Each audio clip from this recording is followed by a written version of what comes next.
berdasarkan direction kiri tu, dia merangkumi tiga aspek.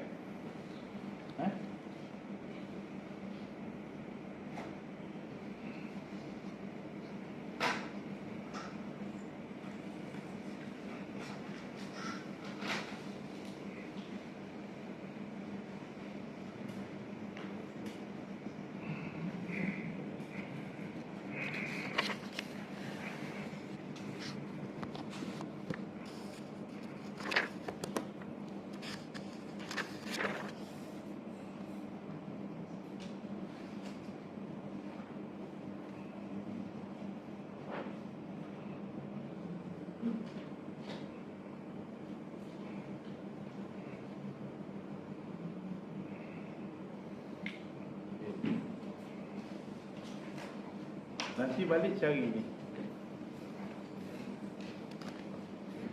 apa yang dimasukkan tension direction, apa yang dimasukkan dengan massa direction, apa yang dimasukkan dengan arrow direction.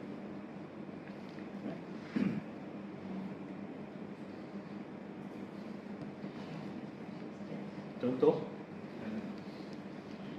tension direction, maksudnya bila kita nak buat tricking, kalau kita tak menolak, kiri hold je, hold dalam keadaan dia kuat lah. Maksudnya kita dah tahu direction dia lurus, kita cuma tarik je. Dalam masa yang sama kita boleh rasa pergerakan otot lurus.